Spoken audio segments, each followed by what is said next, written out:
Le Seigneur soit avec vous. Évangile de Jésus-Christ selon saint Matthieu.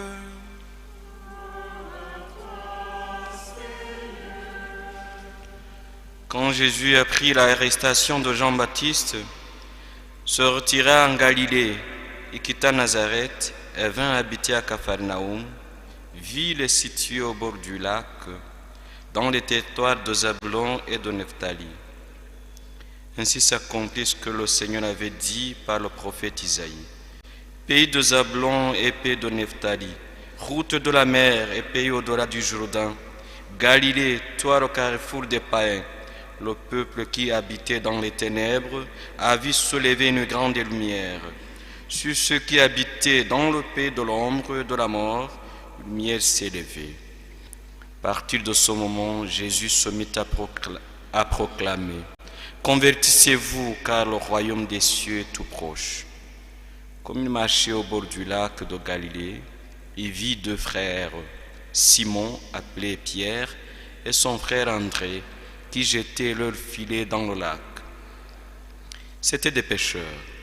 Jésus leur dit « Venez derrière moi, et je vous ferai pêcheurs d'hommes. » Aussitôt laissant leurs filets, ils le suivirent.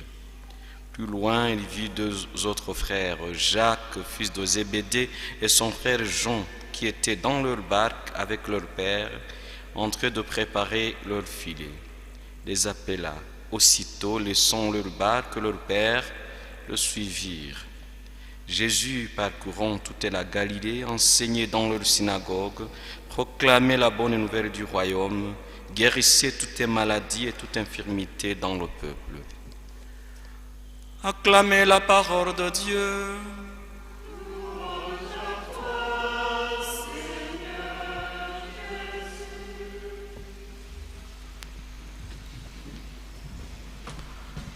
Comment peut-on vivre la parole de Dieu au quotidien? Comment peut-on vivre la parole de Dieu au quotidien? Quelle est l'importance de la parole de Dieu dans notre vie de chaque jour? Quelle est au fait l'importance de la parole de Dieu dans notre vie? Nous sommes troisième dimanche du temps ordinaire.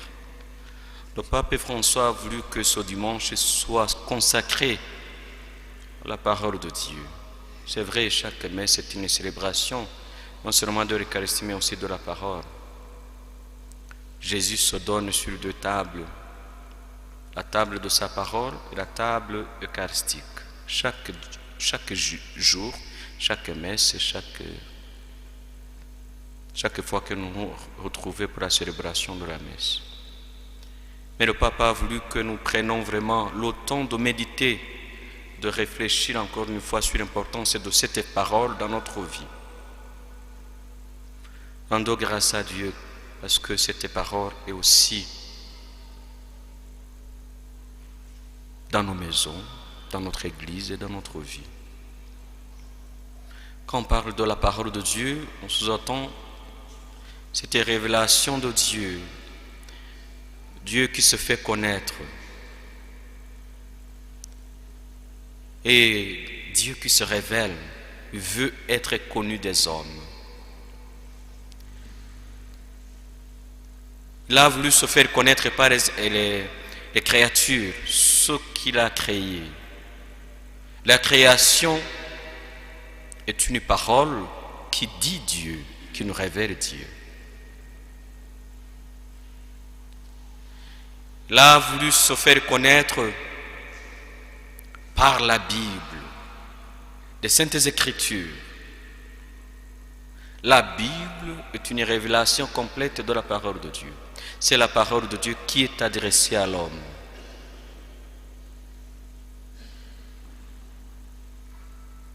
Mais enfin et surtout, il a voulu se faire connaître par son Fils Jésus-Christ.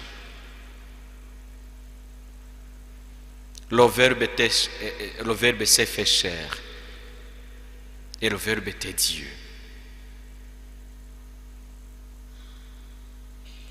La Bible. Qu'est-ce que la Bible? C'est la parole de Dieu adressée à l'homme.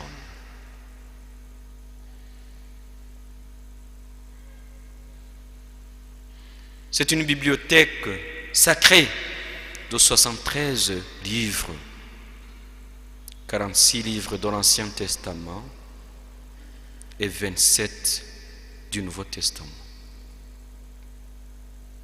Il y a un message divin qui nous aide à découvrir et à connaître davantage notre Seigneur. Si nous voulons vraiment connaître Dieu, aimons et lisons la Bible. Saint Jérôme aimait dire que ignorer les Écritures, c'est ignorer Dieu. Au fait, quand on ignore les Écritures, on ne peut pas connaître Dieu. C'est vrai. Est-ce que nous avons la Bible dans nos familles? La Bible n'est pas chère. Est-ce que nous prenons encore le temps dans nos familles respectives de lire ensemble, de partager la parole de Dieu? Je crois que c'est une invitation qui nous est adressée aujourd'hui. Elle est vivante, donc, la parole de Dieu. Très efficace, cette parole.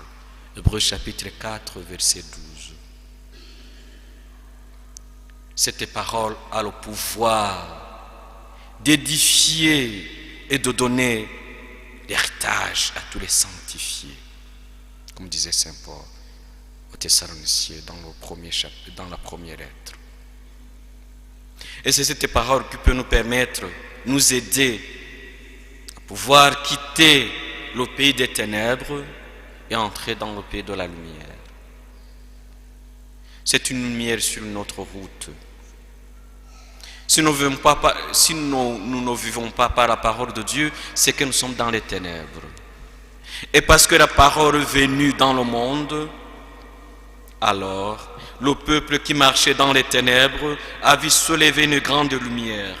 Ceux qui habitaient le pays de l'ombre, une lumière a resplendi.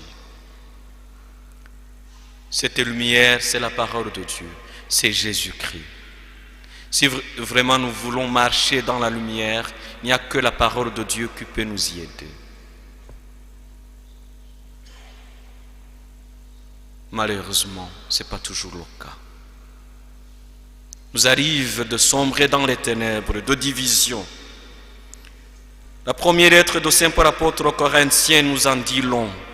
Frères, je vous exhorte au nom de notre Seigneur Jésus-Christ à être tous vraiment d'accord, qu'il n'y ait pas de division entre vous. Soyez en parfaite harmonie de pensée et de sentiments. J'ai entendu parler de vous, mes frères, par les gens de chez Chloé. On dit qu'il y a des disputes entre vous. Je m'explique. Chacun de vous prend parti en disant, moi j'appartiens à Paul, ou bien j'appartiens à Apollos, ou bien j'appartiens à Pierre, ou bien j'appartiens au Christ. Et si nous ne laissons pas la parole de Dieu éclairer notre vie, alors nous allons vivre sous l'empire des divisions ethniques, tribales, des divisions basées ou fondées sur la couleur de la peau peut-être, la nationalité, région d'origine, niveau d'études, je ne sais pas. En tout cas, quand nous sommes divisés, c'est que nous ne sommes pas guidés, éclairés par la parole de Dieu. Seule la parole de Dieu peut être le ferment d'unité au sein de la communauté, au sein de la famille.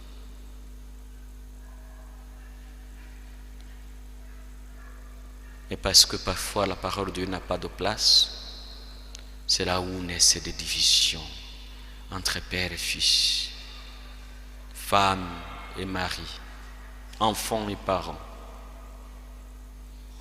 Puisse la parole de Dieu être la lumière sur nos pas. La parole de Dieu, on peut la lire, mais aussi on peut prier avec elle.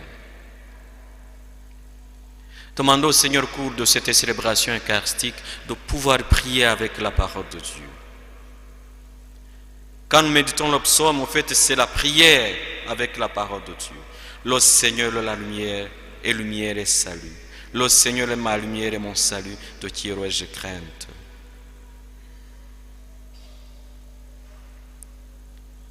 Il y a un lien étroit entre la prière et la parole de Dieu. Saint Ambroise disait que quand nous parlons à Dieu, quand nous prions, nous parlons à Dieu. Et quand nous écoutons la parole de Dieu, Dieu parle à nous. C'est vrai, tu peux prendre le temps d'adresser au Seigneur toutes tes prières, tes demandes. C'est bien, tu parles à Dieu. Mais il faut que tu prennes le temps aussi d'écouter Dieu qui veut te parler à travers sa parole. C'est là où ta vie sera éclairée.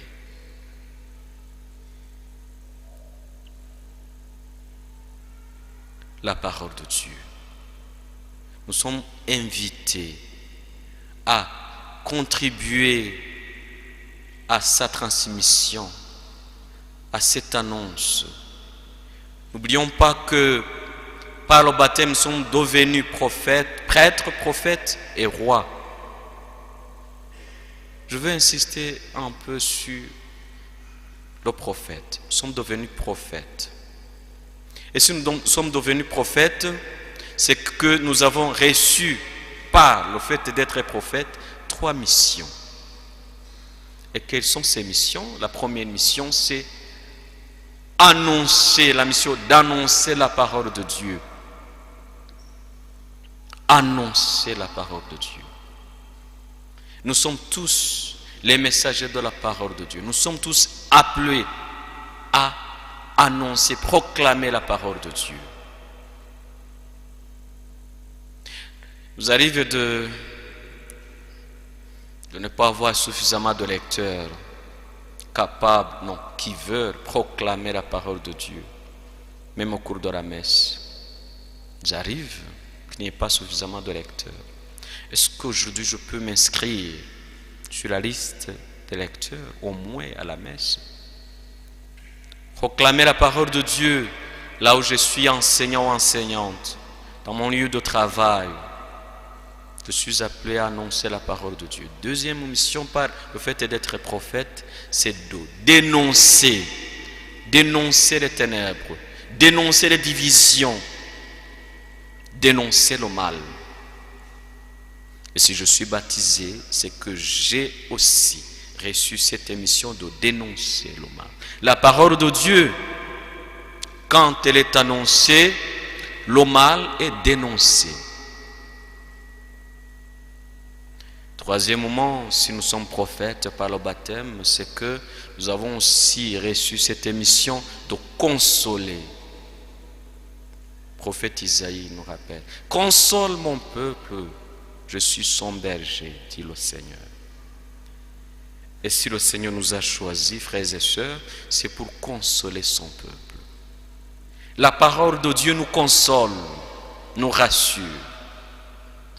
Ayons à cœur, ayons sur nos bouches cette parole de réconfort auprès de personnes malades, affligées, angoissées, qui doutent de l'amour de Dieu. C'est notre devoir, nous, les chrétiens, de consoler nos frères et sœurs. La parole de Dieu.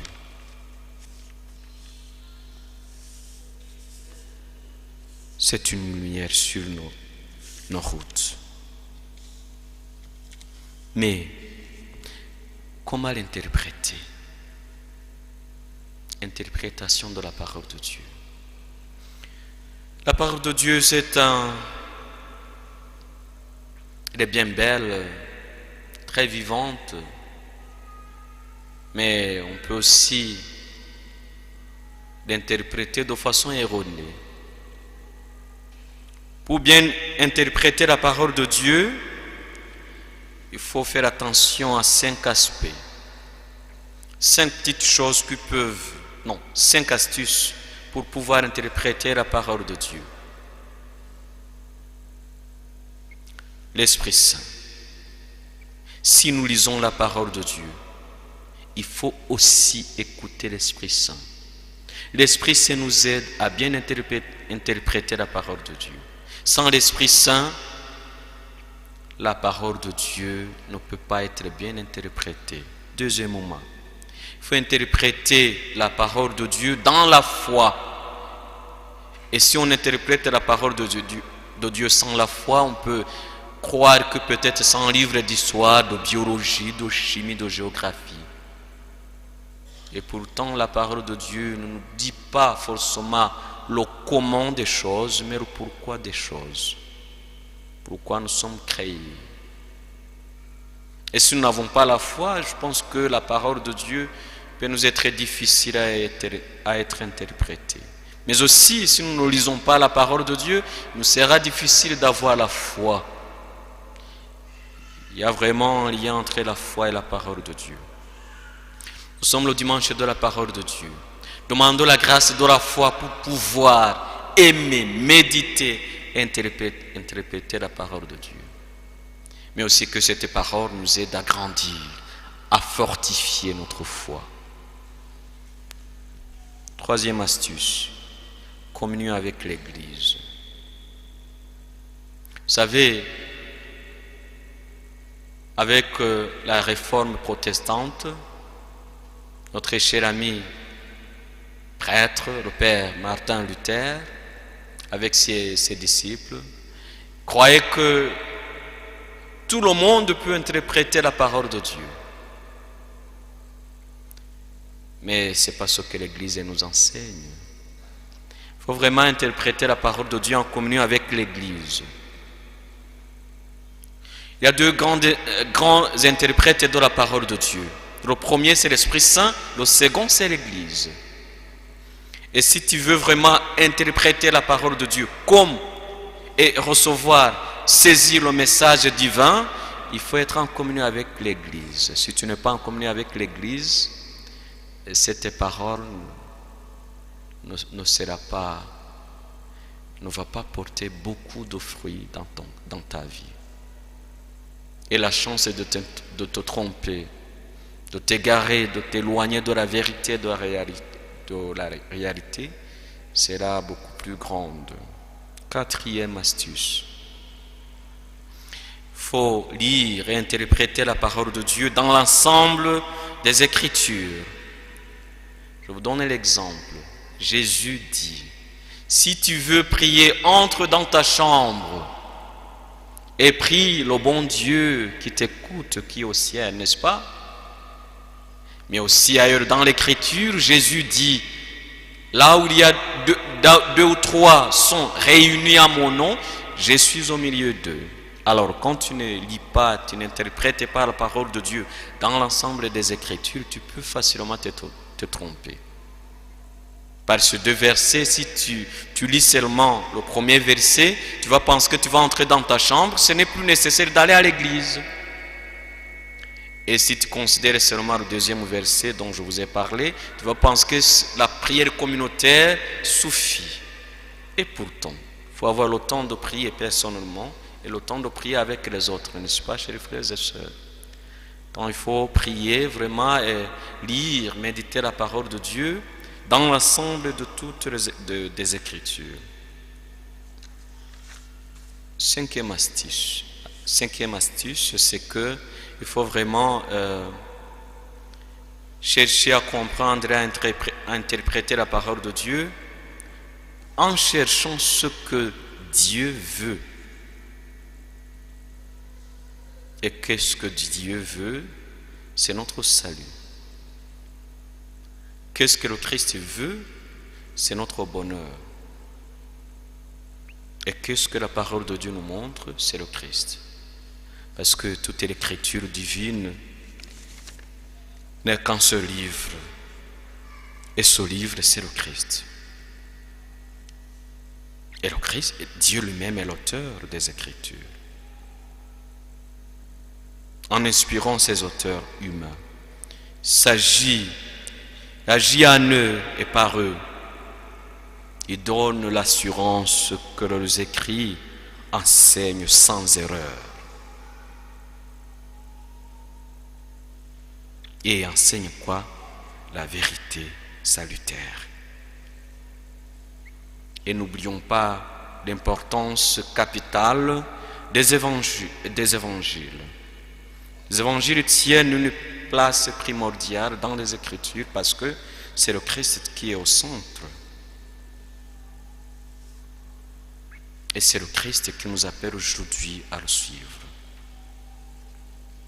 La parole de Dieu est la suite du Christ. Si tu n'es pas à l'écoute de la parole de Dieu, ce sera impossible de suivre le Christ. C'est le Christ qui parle à travers sa parole. Par la parole de Dieu, nous pouvons vraiment connaître et découvrir la volonté et cerner la voix du Seigneur. C'est lui qui médite régulièrement la parole de Dieu. Celui-là est capable de tout quitter, suivre le Christ. Je crois que par cet évangile, nous sommes interpellés à prier pour les vocations sacerdotales et religieuses.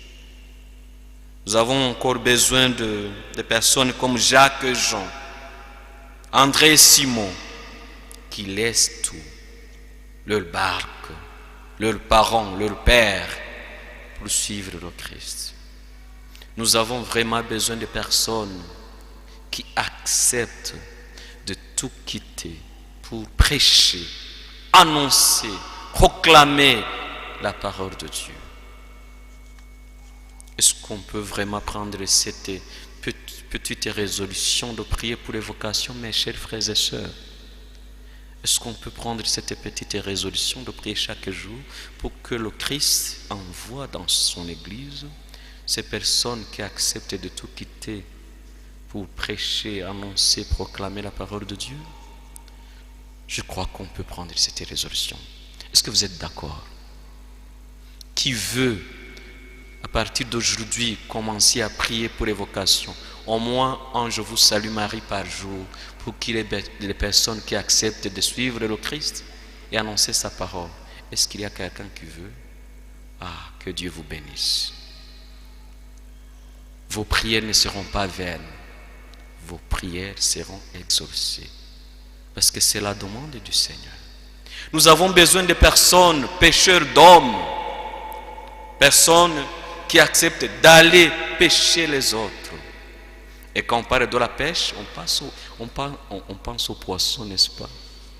Ceux qui vont manger le poisson le soir, bon appétit. J'espère que vous allez nous inviter quand même. Le poisson est doux, hein? C'est délicieux le poisson. Est-ce que vous allez nous inviter? Je doute fort. C'est pas suffisant, c'est petit, non? Non, je sais que vous allez nous inviter peut-être. Alors, quand on pêche le poisson, c'est pas pour vivre, n'est-ce pas? C'est pour qu'on le tue et pour qu'on le mange.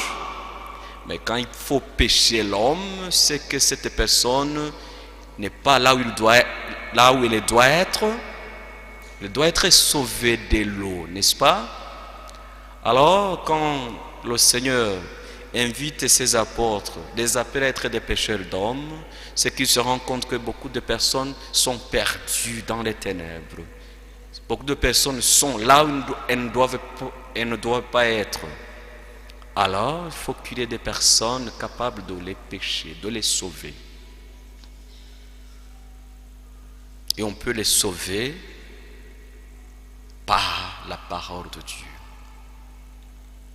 La parole de Dieu s'est enfilée sur pour pêcher les hommes qui se perdent. Prions pour qu'il y ait des personnes capables de laisser, de tout quitter pour pêcher les frères et sœurs qui se perdent dans les ténèbres. La parole de Dieu guérit les malades et chasse les démons. Seule la parole de Dieu peut dominer, peut faire taire les forces du mal. les forces de la guerre. Enfin, la parole de Dieu est l'Eucharistie. Comme je vous le disais au début de cette célébration, de cette petite homélie, je disais qu'il y a deux tables à la messe, la table de la parole de Dieu et la table eucharistique. Sur les deux tables, c'est le Christ qui se donne. Se donne dans sa parole, se donne dans son corps et dans son sang.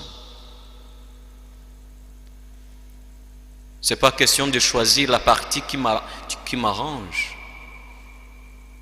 Non. Je ne peux pas vraiment bien communier à l'Eucharistie si je n'ai pas pris le temps d'écouter, de méditer la parole de Dieu.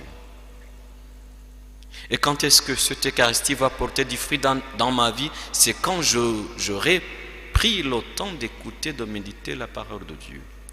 Et c'est là où cette parole sera aussi communion. Cette parole sera vie. Aujourd'hui, le Seigneur nous invite à faire cette démarche de foi avec la parole. Faut-il que la parole de Dieu quitte les lettres de ce livre pour entrer dans nos cœurs?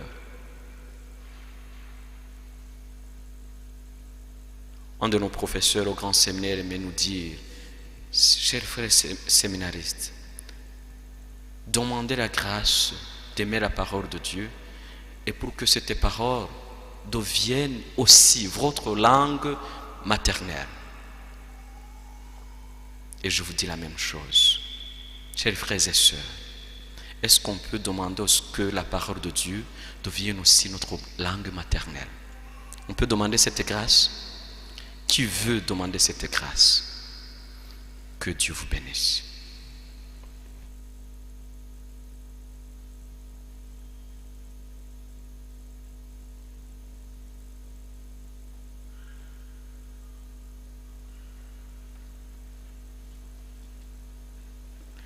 Lèvons-nous.